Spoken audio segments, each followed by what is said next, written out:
Bum, bum, bum, bum, bum, bum, bum, bum. Bum, bum, bum, bum.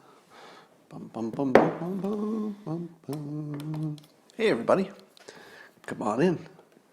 It's time for the simultaneous swaddle. That's right. Swaddle yourself in a soft blanket, and you'll feel better. It's a tense, scary world out there sometimes, but we'll get through. And we'll get through in style, because that's how we do it. Well, the news is coming so fast and so furiously. I feel as if I can fill up 2 full 1-hour periscopes every day because half a day goes by and there's so much new stuff that it's just mind-boggling. I will remind you that there is one statistic that will tell you everything that needs to be known, and that is the death rate in the next few days, the death rate of people who are under 60 and otherwise healthy. Now, of course, you always have mysterious deaths. You know, people drop dead from all kinds of things, and they could be young and you don't know why. So it's not always going to be because the virus killed them. Sometimes we just won't know. But here's what to look for. Look for the number of deaths to start capping out, even as the number of infections rises steeply. And if that happens, that means that they have some medical treatments that are working. So look for that. Almost nothing else matters, because the number of infections won't matter that much if the number of deaths go down, and that would tell you we're going back to work. Now, you saw that President Trump picked Easter for his projected sort of, preliminary estimated date to at least get some people back to work. Now, what are people saying about that? Well, they're debating it. Some people are saying, well, maybe it should be longer. Some people are saying, well, maybe it's too long. But do you notice how much more comfortable everybody is? They might not admit it, but having an actual date, even if it changes, even if it's just a stupid guess and nobody knows, doesn't it make you feel better? So I was telling you that earlier today, that the reason that you want a certain date, no matter how much of a guess it is that people are happy when you give them guesses. This is something I learned when I was doing financial analysis back in my corporate days. And a manager would come in, some high-level manager. I was a low-level person at the time. And they'd say, what's the estimate for the, Q1 capital expenditure or whatever? And I'd say, no idea. We don't have any data yet. Haven't even started collecting it. It would just be a guess. And then the manager says, yeah, but what do you think?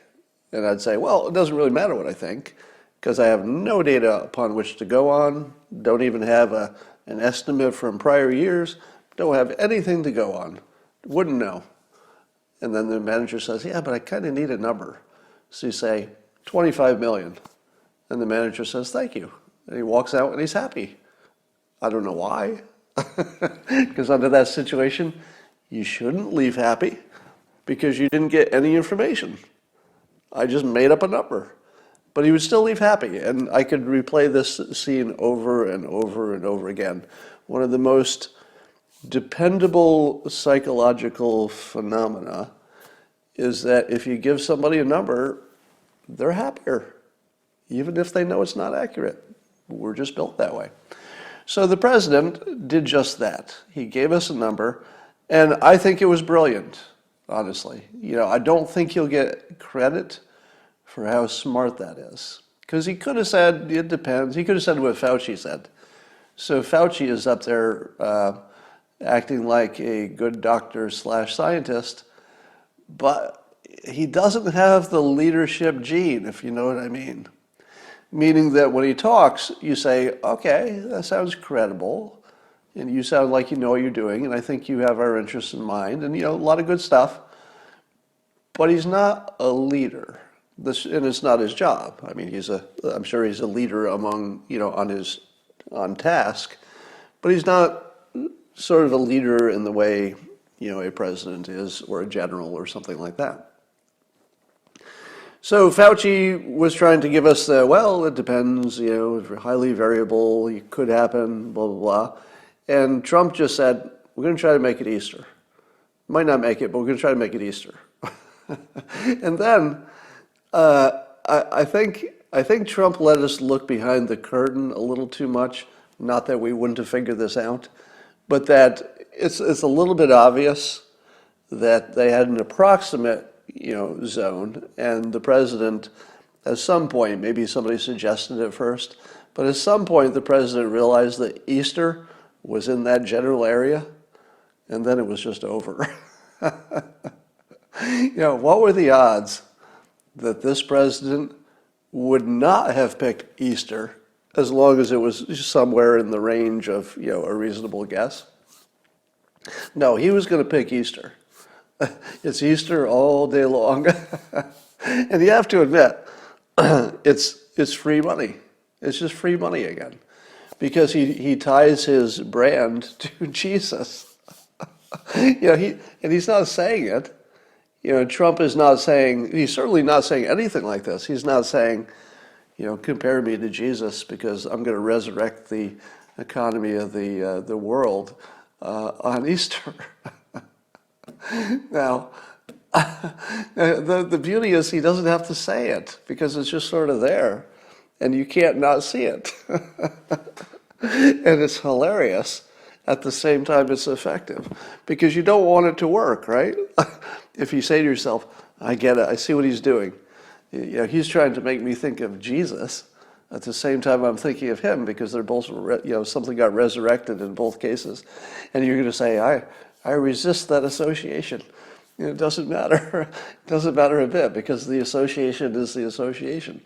Once you see it, you can't unsee it. And it becomes part of your code. And it's so freaking funny. And of course, the president is making sure we know it's Easter. And that it's a beautiful timeline, as he calls it, a beautiful timeline. And it is beautiful. Unless you're trying to run against him for president, in which case it's devastating. It's just devastating because it's just so perfectly chosen. So, was it Dr. Birx, if I'm saying her name correctly?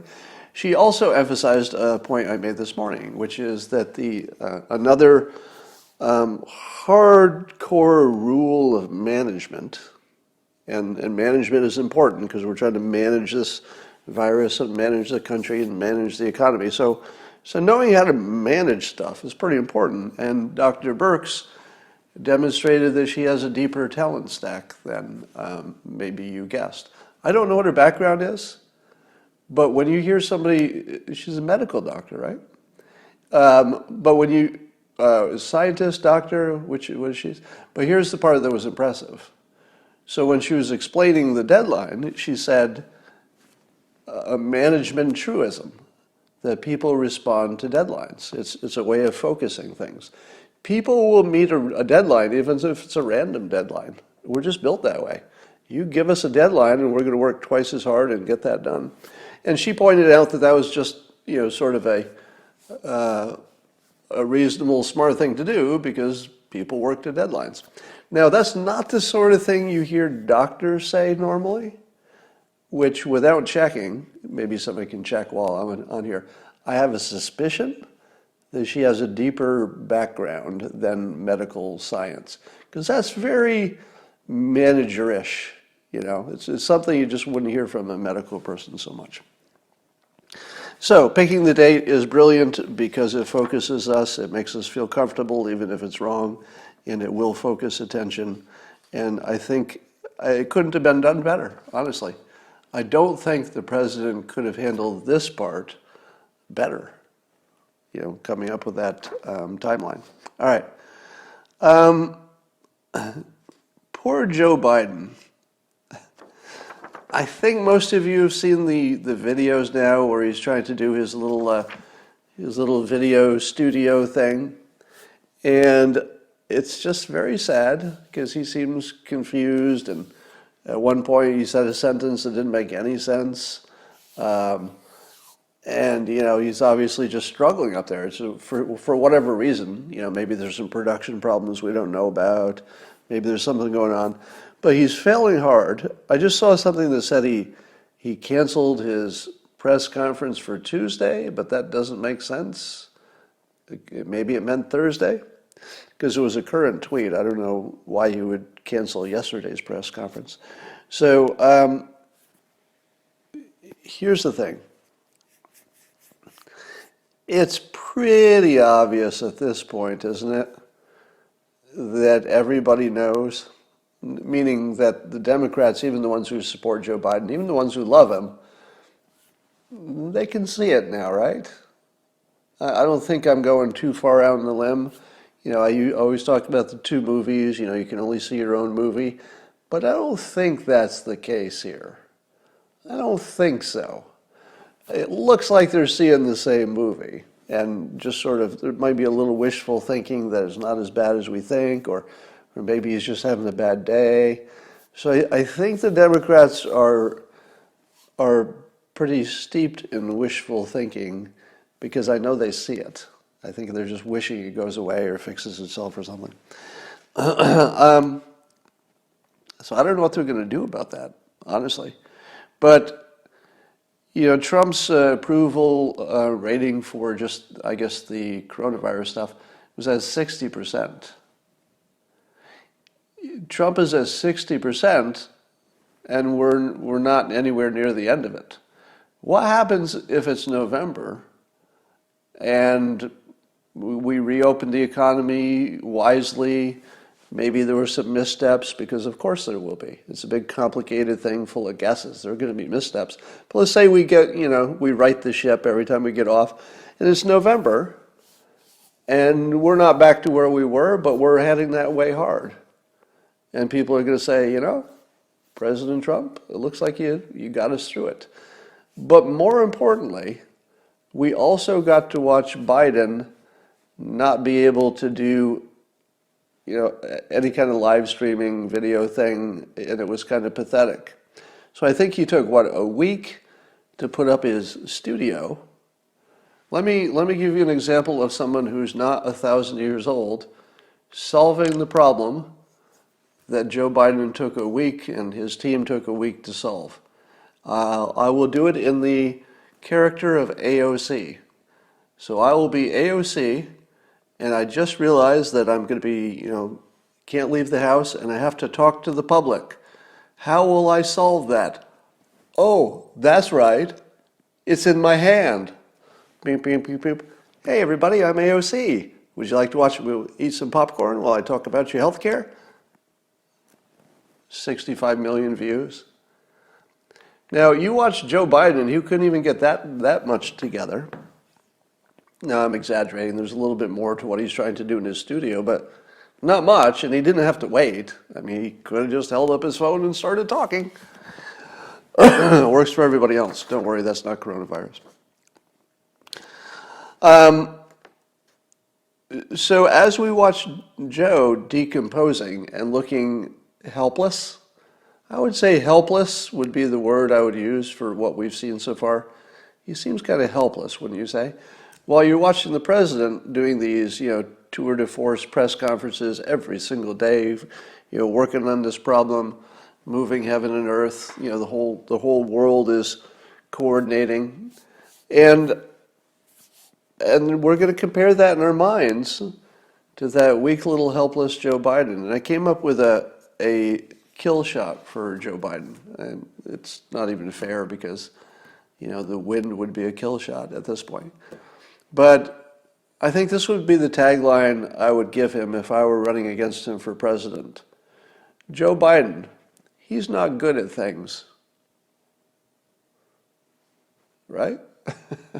Didn't that feel right?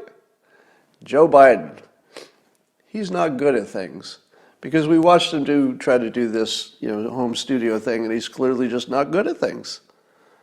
There's nothing we've seen him do that you would say he's good at. I mean, he kind of sort of held his own in a debate, but nobody would say he was good at it, right? He didn't fall apart. That was the standard he had for the debates. Name something he's good at. he's actually not good at things. And when the first time you hear it, you probably laughed. Some of you probably laughed because Joe Biden, he's not good at things. It's kind of sticky, isn't it? So at this point, things will change between now and Election Day. But if they didn't, Trump would win 50 states. I mean, at this moment, and again, you can't straight line your projection because so much will change between now and Election Day. But if you could, he'd win, like 48, 50 states, something like that. All right, I am still unhappy with the visibility of our supply chain for critical stuff, especially the PPE and the hospital stuff and the ventilators and stuff. And again, I don't know if it's because our government doesn't have a good handle on it, or is it because they're not good at explaining it. Now, I showed you the other day a graphic treatment so we could see how much is needed, would be needed at peak of each piece of equipment, and then how much we have this week and what we expect, et cetera. Now again, these don't have to be accurate numbers. They just have to be the government's best understanding so that we're at least as up to date as the government. Because if you feel like the government knows stuff and you don't, you're wondering what's the point of those 2-hour press conferences. The press conference starts, and I have one question usually. Tell us about the supply line. Okay, that's a data. You gave me some data. We got, X number of masks coming. Compared to what? By when? How many more do we need? How many more are in the pipeline? Are they all good? Is there anything wrong with the pipeline? So all of the pipeline questions for each of the items from masks to gloves to gowns to ventilators, I get raw numbers, but they don't make me feel good because I don't know, so New York City got 4,000 ventilators. Now, to my mind, I say, well, that sounds pretty good, right? I mean, 4,000, that seems pretty good. But how many do you think they'll need? And because all of those ventilators went to the hotspot, they're not available for the rest of the country. So I would say the task force is doing just a flat failing job on communicating clearly in a way that the public understands the supply chain. Now, it's possible that they don't want to communicate clearly. You always have to hold out the possibility that the government maybe don't want you to know too many of the details because maybe it's not working as well as we want. Maybe there's some reason we shouldn't know. But I don't think there's a reason, and we could probably help if there's some part of that supply chain that needs a little push. So that's the biggest need, I think, for the task force is to improve that specific communication about the supply chain for the PPE. Interestingly, when Trump was asked about Congress, dicking around on the bill and not getting it done, wouldn't you have expected Trump to just unload on Pelosi and Schumer? Now, I think he did before, but today he didn't. Do you notice that? It was kind of conspicuous. That it seemed like he had decided that being bipartisan, at least today, he decided that being bipartisan was the stronger play. Completely right, I believe. I think he can rely on other members of Congress and social media to put a lot of pressure on the people who are not getting it done. By the way, did you see Mark Cuban's tweet? I retweeted it, and he basically just screamed in caps, do your effing jobs. He tweeted something showing that Congress wasn't getting it done, and I boosted that signal as well because this is not bipartisan. I mean, sorry, it's not even just a partisan problem. It's just rank incompetence and not caring about the public. This is a whole different level of you got to fire people if they keep acting that way. So there was some indication. By the end of the day, the markets liked it. There's some indication that maybe something good will happen. We shall see. So, the stock market had a good day. If anybody wasn't already in the stock market, I'll bet you wish you were today. All right. What else we got going on? I always wondered if you could have a social distancing app that would sense somebody by Wi-Fi, their distance, and just beep when you're too close to somebody. I wonder if that could ever be a thing. All right, I'm going to look at your questions because I asked questions. Erica says, how about a Periscope wedding? Well, I guess we'll have to see how things go. It's not my first choice. It's a fun idea, but it is sort of a private thing, so probably won't be live streaming that. David says, how's your friend who's recovering from the COVID-19 virus? The answer is 100%. As of today, just several days after being treated with the good stuff, he's 100%. And he was in pretty bad shape before that. He wasn't hospitalized, but he was, he was sort of getting close to that borderline where maybe hospitalization would be in the conversation, but didn't get there. Who has the most power in the USA? The citizens, the media, or the government as a whole? Interesting. And I think it depends. It depends. The government has the power when the people don't care. So anything that the people don't especially care about, the details of the government has all the power because we don't care. But if the citizens care, then they are stronger than the media and they're stronger than the government. But most of the days, the media is probably wagging the government and wagging the citizens too.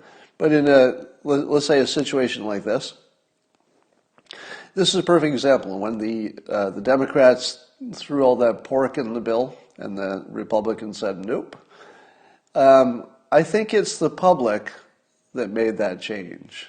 Don't you? I feel the public had the power and just twisted the arms of the government and said, this isn't normal sausage making. This is an emergency, not this time. And do you think airlines shutting down domestic flights will be good for fighting the outbreak? I don't know why it wouldn't be. I mean, I wouldn't put a percentage on it, but yeah, of course. Anything that reduces travel should reduce the spread.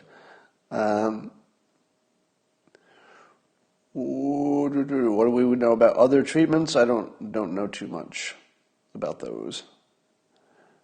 Should we be doing a national scale plan for temperature checks on public transportation? I would defer to the experts on that because I thought I heard Fauci say that it's sort of a weak process, meaning that there are so many people who are not symptomatic and they wouldn't necessarily even have a fever, that you're hardly ever going to catch anybody who has it, who didn't know about it. It's sort of like if you have a fever, you're probably not going out because you know what the score is at this point. And if you don't have the fever, it's not going to catch it. So there'd just be this weird little range where your fever just started, but maybe you weren't quite aware of it, and it was because of the COVID. So you're not catching much. But I'd have to listen to the experts to see if it's even worthwhile at all. I firmly believe that at least some of the steps the government does are for the psychology and the comfort of the people. I can't believe that spraying the streets in Wuhan made a difference because the germ doesn't live too well outside in the first place relative to other places.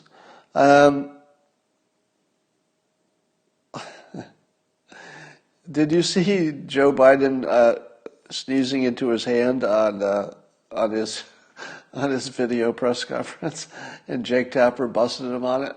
He's like, you should have you tell us to sneeze into your elbow, but you just sneeze into your hand, and Joe did not have an answer for that. It was so sad. Let's see. Feeling so down and keep crying today. Oh. So Cindy says, that you need this. Well, I hope you're here, Cindy. Are you swaddling? Get your warm blanket. Looks like in your profile picture, you've got a guy there. Get your guy, get a blanket, do some serious spooning. I'm here to tell you that we got this. I believe this week will be the weirdest week because we'll have horrendous news about new people who are having health problems of one sort or another or even dying. We're going to hear a lot of it this week. And you're going to hear horror stories about the economy, etc. But we do have a plan now, subject to change. But the Easter date is a gigantic thing. And I think the stock market is responding quite rationally in this case. The stock market is not always rational, but today was very rational. I think you're going to have good news about treatments, and I think you're going to have good news about tests availability, and I think you're going to have good news about some people getting back to work. So, Cindy, relax. We got this. There's actually nothing that can go terribly wrong at this point. So, let me round that up by saying, I don't think the risk of the entire economy falling apart is even a little bit high. If I'm being honest, I got a degree in economics and I've been around for a while, and I've been through a lot of cycles of we're all doomed, only to find out nothing of the sort, right? So if you've been through enough cycles, and Cindy, you look young, so you haven't been through enough of these, this is very familiar territory for a lot of us. Different situations, but the same feeling of general alarm. But this one is the least alarming of them all. After 9/11, I have to admit, it was scary because you didn't know if it was going to happen again and where and all that. But this one has more of a defined beginning and end. And there isn't any chance that the whole economy is going to fall apart into depression before we get back to work. I don't think there's any chance because we're really clever. All the assets are there. We just have to re-inhabit them. When the time has come, we'll find clever ways to do things outdoors and with the windows open and with masks, and we're going to be good.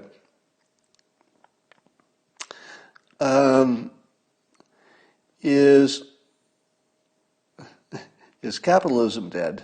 Well, we're definitely going to be trying some socialism, so that will be interesting in how it changes the way people think about it. There's a locust plague in Africa right now, and somebody's saying that a reasonably small effort would be a big deal. I'm sure that's true, but I just don't know anything is going to get any oxygen except this for now, unfortunately. Since mortgage payments are being suspended, shouldn't rent payments be? I don't know the details of that. Are mortgage payments being suspended? But I would agree with you. They should be. What can we simultaneously sip with you? No, you can simultaneously swaddle. There's no sipping today. Will the U.S. end up penalizing American companies for continuing to do business in China or reward those who move their business back? Well, I guess it depends what you mean by penalize. There's going to be a lot of pressure. The government can put a lot of pressure on you in a lot of different ways. I wouldn't be surprised. I wouldn't be surprised if there ends to be some kind of maybe tax pressure or something to make it harder to do business outside of the United States. Could happen. Top tips for staying positive and what skills to build when quarantined. Number one, hi, it's Donovan. Hey, Donovan, in South Korea. So tips for staying positive. Well, I've said them often and they're worth repeating. And by the way, are you noticing that a lot of your actual professionals and people who know what they're talking about are saying what I've been saying from the start, which is take a nice long walk and don't exhaust yourself because it's good for your mental health, but also good for your immune system. So you don't want to exercise too much, but you want to get your good walk in every day. Get some air, make you feel good. So that's number one. I've tried it both ways. I've tried it, taking a walk and not taking a walk. Big difference in my mental and physical state. The walk really, really helps. The other thing you need to do is make sure you get enough sleep, turn off the TV, don't check your social media for at least periods of a day. It doesn't have to be all day. Things are happening quickly, so I think it's good to be tuned in. I don't like to go too much more than an hour without checking the news at the moment. But here's my best advice. If you're watching this Periscope, it's probably because you've been watching me for a while. Most of you are not new, you've been around a while. And you know that I'm pretty good at predicting things. And you've watched it with this. I was literally, I think I was the first person to say close the flights. I think Jack Posobiec was, talking about closing the borders even before I did. But I was very, very early on that. I was also early calling that Donald Trump would become president. And, I was early saying that he would probably meet and have something productive happen with North Korea. It's a long ways away still, but I would think you'd agree that something good's there. And I thought the president would be good at negotiating trade deals, and I told you that the trade war with China would end up okay. So if you were to look at my entire body of predictions, you should have some comfort that if I tell you things are looking like they're turning around pretty quickly, and that our economy will be back fully at some point, but I would say the odds of something like a depression, zero. Just zero. Just none at all. Because we don't have any of the elements that would make that a case. People will be back to work, in a month. In a month, you can put up with anything for a month. So, you should trust me that it looks like we're in good shape. I will also tell you that I might know more than you do. Now, I'm not going to say more about that. I'm just going to say, if you've ever believed me about anything, believe this. Things are going to be pretty good. Now, it's going to be a tough week. It's not all roses. There will be death. There will be pain. There will be lots of economic disruption, and some of that will affect all of us, some more than others. That's all going to happen. But there is a time certain when things turn the other way. We're getting ready to go on offense. And you can't judge the war before one team started to fight. I mean, we're purely in a strategic retreat and divide and conquer, all very smart things. But while we're doing this, we're building weapons, test kits, processes, procedures. We're getting smarter. We're building new supply lines for protective gear. We're testing meds faster than we've ever tested them before. We're putting vaccines together. We're getting data. We'll probably, I imagine at some point, we'll have serum therapy where you can get the blood of somebody or the serum from the blood of somebody who's recovered. This is all going to happen really quickly, and then we're going to be on offense. So you're all going to be fine. All right. Does Yang have a place on Trump's task force? Well, I would say yes as a consultant. It's hard to form teams of people that you're not comfortable with or on the other team or something. But certainly as, a smart, reliable person, I would want his opinion to be part of anything of this nature, yes.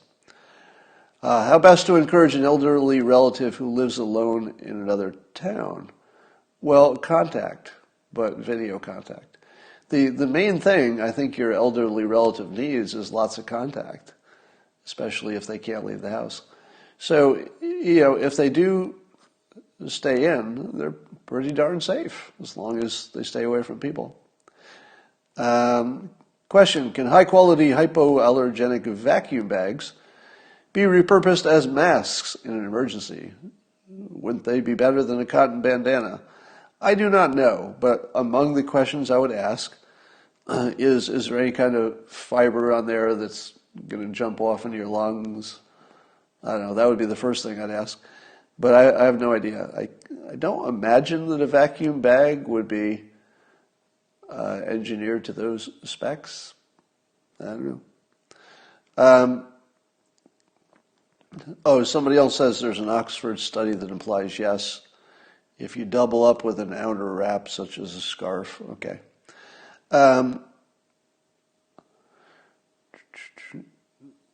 Somebody's asking about Justin Amash, but I don't know what his proposals are. Why not continue the quarantine for the elderly and sick only? I think that's what's going to happen. What do you like on your hot dog? I don't eat hot dogs. Why is the left so heartless to businesses? That sounds like a joke. First industry to decouple should be pharma, of course. Where's your rocking chair? All of you people watching, and only one of you got the joke.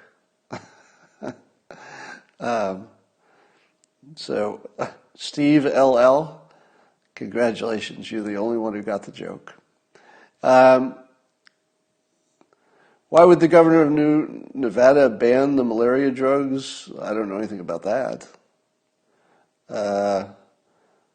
He banned them? Yeah, I don't know what that's about.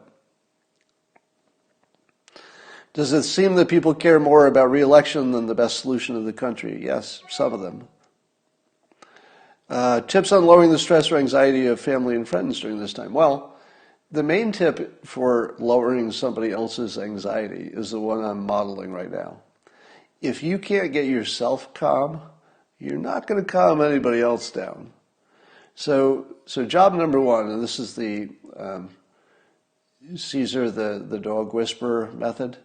Yeah, the way you train your dog is to train yourself, because your dog is influenced by your attitude. When I'm angry, every once in a while I'll get mad at something in the office, some trivial thing. I'll go, "Grrr," and my dog will actually leave the house. My dog Snickers actually won't be in the house with me when I'm in a bad mood. She'll actually leave the house.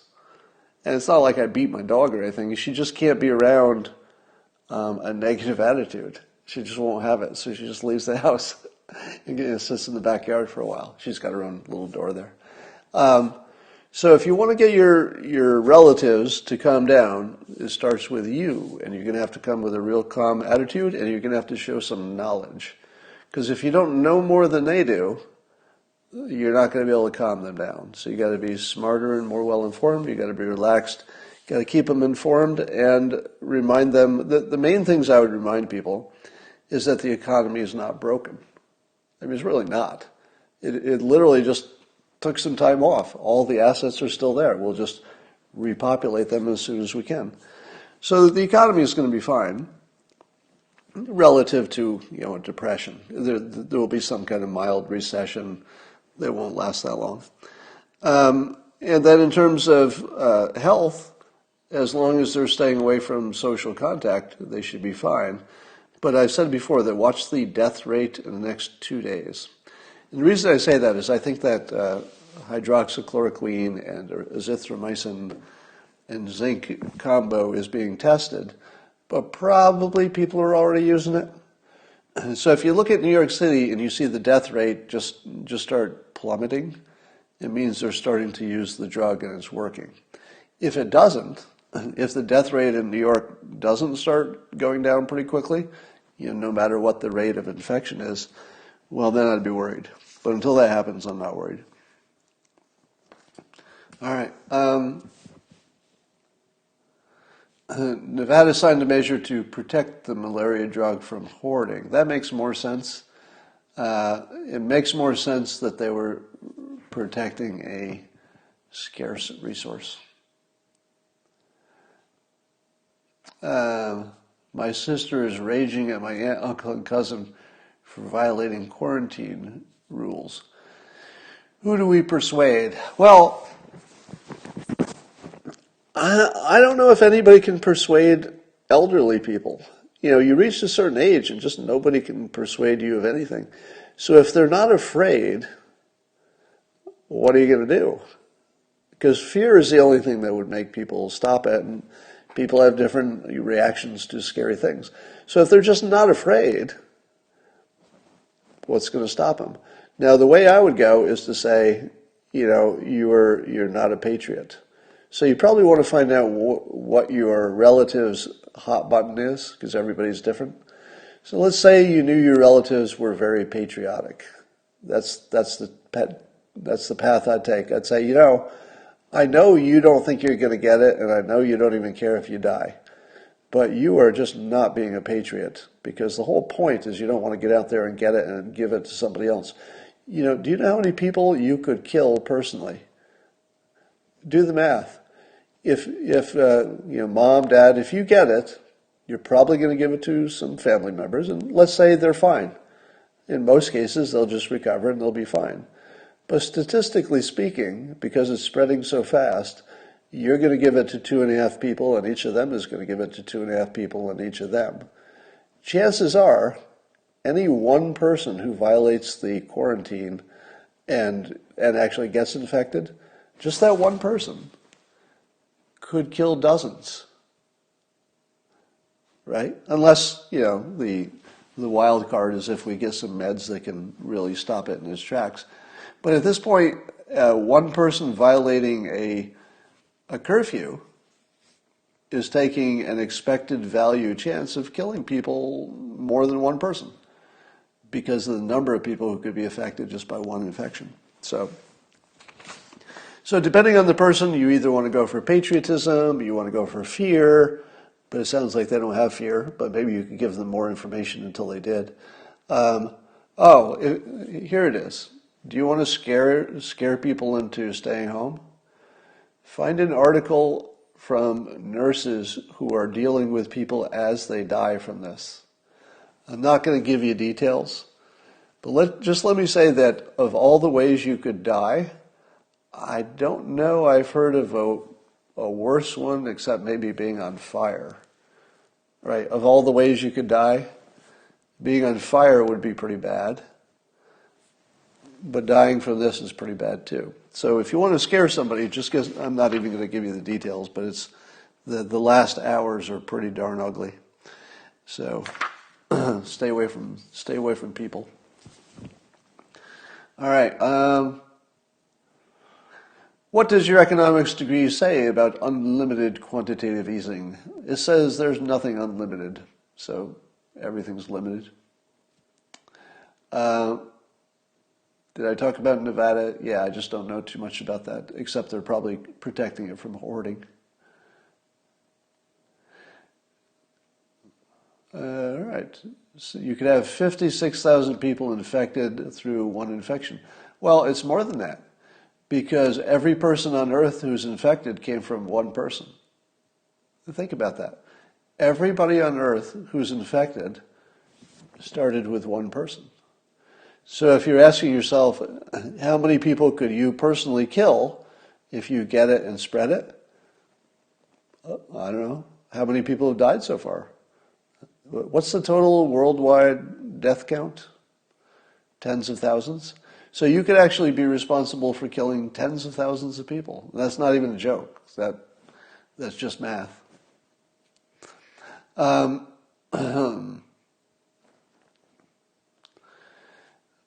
Yeah, I'm looking at your comments. Pretty ugly stuff. Will you ever leave your house again? Well, let me tell you a little story. So just before I got on Periscope, I decided to check my mailbox. So I walked down the hill to my mailbox, and it had been raining all day. Now, this is important to the story that it had been raining all day. So as I'm walking around to the mailbox, I see under a bush a package, a cardboard box that apparently my shipping company, whoever delivered it, instead of taking it to my door, which would be standard, they threw it under a bush in my lawn. It's a cardboard box that has been sitting in the rain all day. But I thought to myself, well, it's probably some canned goods in there or something in a plastic. You know, it's not like whatever's in there is going to be necessarily hurt because there's always a package within the box, right? But as I approach it, I can see that the construction of the box has really taken a hit from the rain and it's starting to break down. And I look through a corner of it and it's paper goods. And I thought, I think it's toilet paper. Because I think Christina, just before you couldn't get anything, she got it in an order and it was like, 2 weeks to deliver and this was it. And I could see it through the corner. I'm like, no!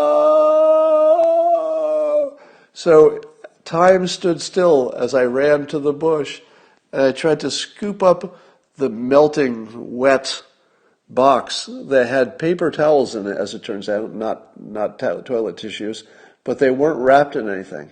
They were just in the cardboard box. And I pick it up and I'm trying to hold the box together as it's melting in my hands. It's almost liquid. And if I drop any of these precious rolls of paper towels, I don't know if I'll ever see another paper towel. And if it hits the ground, it's going to be ruined because it's been raining all day. And I'm running up my driveway, trying to plug the holes as it's falling apart and the integrity of the box is falling. And I'm like, oh, this is going to be a nightmare. And I go running into my garage, into the dry garage floor, and the whole box just disintegrated. It actually fell apart in just component parts and just fell to the ground, and the towels inside, fell on the ground, mostly dry. They're a little bit wet, a little bit on the corners, but mostly dry. And so I saved my beloved paper towels, but there's a punchline to it. I told you that Christina ordered them when almost everything was already sold out. So I got my paper towels, but I don't know what country these were created in, because my normal paper towel has some kind of a soft, papery feel to it. Whoever made these paper towels did not spend much time converting it from tree to paper towel roll. It was still pretty close to a tree. I don't know if I could even unwrap the sheets. They're like little plywood wrapped around a core. So it's not your highest quality paper goods is what I'm saying. Anyway, I talked to somebody in Southern California who went to a Costco down there, and they had paper towels, and they had water. I think they had toilet paper, but you were limited by quantity. So as soon as the big stores learn to limit by quantity, 2 per customer or whatever, that should be the end of the shortage. So I think that's going to come to the end in maybe 1 week. That's my best guess. All right. That's all for now, and I will see you in the morning. Bye for now.